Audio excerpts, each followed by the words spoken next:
مخرجا، جو شخص اللہ کا تقوی اختیار کرے گا اللہ اس کے لیے راستہ پیدا کر دے گا، جہاں بالکل نظر نہیں آئے گا کہ کوئی راستہ، اللہ راستہ پیدا کر دے۔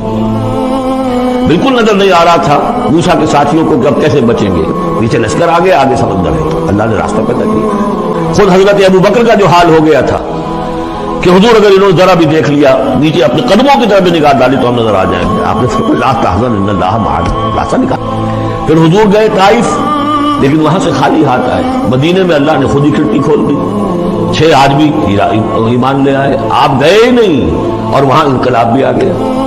عظیم، اس اعتبار سے اللہ مخرج پیدا کرتا ہے۔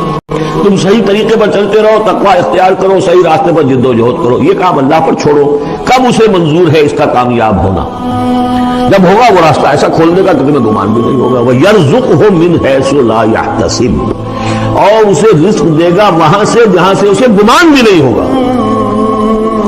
اقامت دین کی جد و جہد ہو، غلبہ دین کی جد و جہد ہو، اپنے آپ کو ان صلاتی و نسکی و محیایا و مماتی اس کا فیصلہ کرنا ہو، تو سب سے بڑی رکاوٹ آتی، کھائیں گے کیا؟ تو اللہ تو کہتا ہے راضی میں ہوں، ہے ایمان اور یقین اس پر، کر کے دیکھو تو صحیح، اس پر اعتماد تو کرو۔ لیکن یہ کہ اس پر اعتماد کرنا، توکل، بڑی مشکل ہے۔ وہ تو جتنا ایمان ہوگا اتنا اعتماد ہوگا، اور گہرا ایمان ہوگا گہرا اعتماد ہوگا۔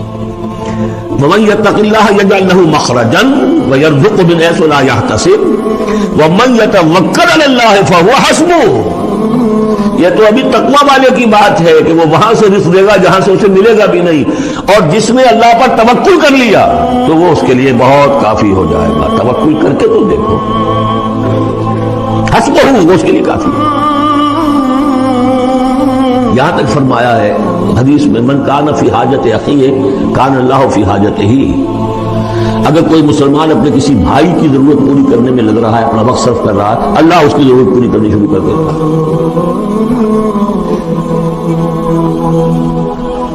فکر ماں در کار ماں ہزار ماں، کار ساز ماں بے فکر کار ماں، یہ فارسی شاعری کے اندر یہ دینی حقائق ہے۔ کار ساز ماں بے فکر کار ماں، میرا کارساز میرے کاموں کی فکر کر رہا ہے، میں نے اپنے آپ کو اس کے کام کے لیے لگا دیا۔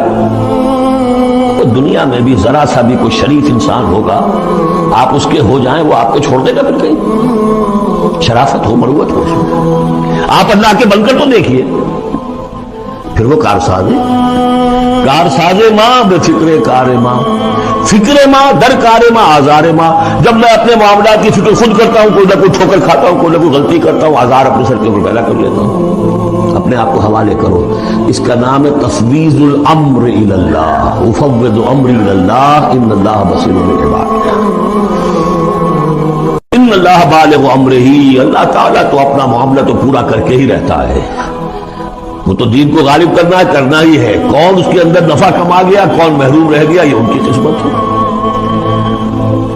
ابو بکر اور عمر اور عثمان اور علی اور عبد الرحمن ابن عوف یہ اپنی بازی جیت گئے، ابو جہل ابو لہب محروم رہ گئے، یہ تو ان کا معاملہ ہے۔ اللہ تو اپنی بات پوری کرا دے گا، اور اس دنیا کے ختم ہونے سے پہلے پورے کل عرضی پر اللہ کا دین غالب ہوگا، یہ ہونا ہے۔ دیکھنا یہ ہے کہ تم اس بہتی گنگا میں کو ہاتھ دھونے کو تیار ہو یا نہیں، یا تم محرومین کی فہرست میں اپنے آپ کو لانا چاہو۔ بس اپنا تن من دھن لگا دو، اس کے اندر تمہاری ہڈیوں کا چورا ہو کر بھی اس نئی تعمیر کی بنیادوں میں اگر لگ جائے تو بہت بڑی کامیابی ہے۔ قد جعل اللہ لکل شیء قدرا، بہت عمدہ مقام ہے۔ اللہ نے ہر چیز کے لیے ایک اندازہ مقرر کیا ہوا ہے، کب اللہ کی مدد آئے گی یہ بھی اس نے طے کیا ہوگا۔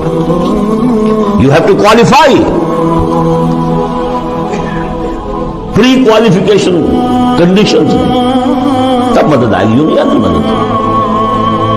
اپنا سب کچھ لگا دو، پھر کہو کہ اللہ میری 15 برس کی کمائی کل میں ڈالی، 15 برس کی کمائی، دن کی اور رات کی کوششیں ہیں میری، صبح اور شام کی کوششیں ہیں میری، 15 برس وہ میدان میں میں لا کے ڈالوں، تب پکارو اللہ کو۔ اپنا مال بچا کے رکھنا ہے، اپنی مستقبل کو بھی بچانا ہے، اپنی اولاد کو بھی بچانا ہے، اور اللہ کا دن غالب ہو جائے تو انعام دکھا کے کسی کے بات میں شامل ہو کر بڑا بات نہیں۔ گویا کہ اللہ تعالیٰ تو جانتا ہی نہیں کتنی کنٹریبیوشن ہے، کتنا انسان ہے، کتنی قربانی ہے، کتنا وقت ہے، کتنی محنت ہے، اللہ جانتا ہے۔ باقی اس نے ہر چیز کا ایک اندازہ مقرر کیا ہوا ہے۔